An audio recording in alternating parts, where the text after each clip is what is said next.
Imagine one day you're in high school. You're playing basketball with your friends. You've been playing all of 5 minutes and you start to gasp for air. You walk over to the sideline, but instead of grabbing your water, you grab your vape. You hit it, and your lungs feel as good as new. Today, I will be speaking on the topic of teen vaping. My name is Morgan Santos, and I think I'm qualified to speak on this topic because I've done copious amounts of research, and I will provide you some personal experiences from my life. I have a few main points I'm going to speak on. My first main point will be why vaping was created. My second point is where I will give you some statistics on teen vaping. And my third main point will be the negative effects of teen vaping. For my first point, the intentions in which vaping was created, I will refer to an article, Electronic Cigarettes, the Past, Present, and Future, created by David Nguyen.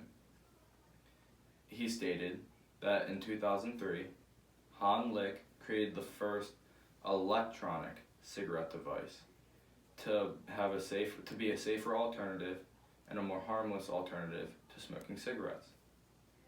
In the same article, David Nguyen stated that in 1967, Herbert A. Gilbert created the first non-tobacco product, being that he took the tobacco out of the paper of the cigarette and introduced it with a warm, moist, flavored air, which I'm guessing had nicotine in it, which is a addictive, different form of tobacco. My second point, I will be talking about some statistics of teen vaping. In the article, Dangers Don't Deter Vaping Appeal to Teens by Stephanie Watson, she stated that 10% of 8th graders and 14% of 10th graders have hit or used vaping products. This is a startling statistic considering that the legal age was 18 years of age to buy or sell marijuana or tobacco products, including cigarettes and e-cigarettes.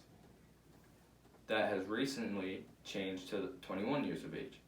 So the fact that 14 and 16-year-old kids are using these products and getting their hands on them is a bit crazy. My second piece of information or statistic comes from the same article, and it said that 82% of younger kids who were using electronic cigarettes only used them or had an appeal to them because of their flavors. Many flavors are mango, mint, blue raspberry, and lemonade. All of these flavors appeal to the teen market because they don't have to hit the raw tobacco flavor or get that in their lungs, but they can hit a lemonade or a mango flavor, something that appeals to them. That's not what we want. We want to get these flavors and these vapes out of the kids' hands. Hence why there was a ban almost a year ago on flavored products like mint, mango, and blue raspberry vaping liquids. My last and final point is the negative effects of teen vaping.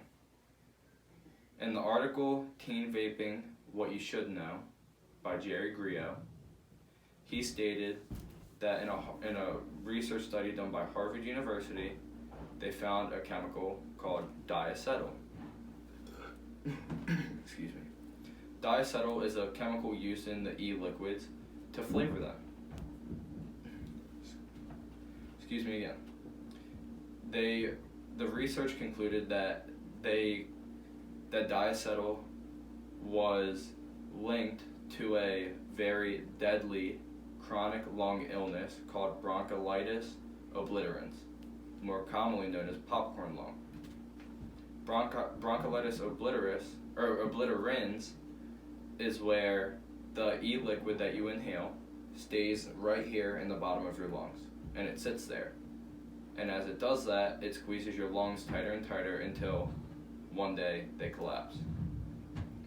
My second point on the negative effects of teen vaping comes from the article Teen Vaping, What You Need to Know by Catherine Martinelli. And she stated that in a study done by Yale, she stated that the research concluded that vaping deteriorated your immune system and also caused lung irritation. Now, vaping deteriorating your immune system is very bad. Your immune system keeps you from getting very deadly illnesses and a lot of illnesses.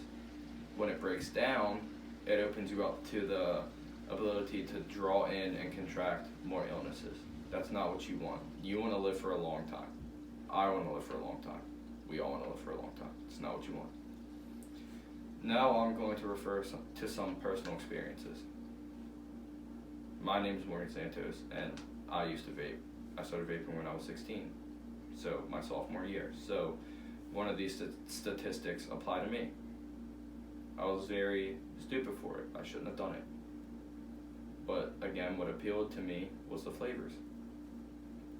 My lungs constantly hurt, and I hope it's not from vaping. The other piece of personal experience I want to share refers back to the bronchiolitis obliterans, or popcorn lung. My friend's brother went in the hospital because his lung collapsed. They concluded that it was from vaping, or the disease bronchiolitis obliterans. Don't vape, because now he has to live with a pig lung as a second lung for the rest of his life. You don't want to live like that. So, to close out my speech, I want to remind you that teen vaping is bad, and you want to use teen vaping, or you want to vape and use vapes for the real intention that they were made, which was to help wean smokers off of cigarettes.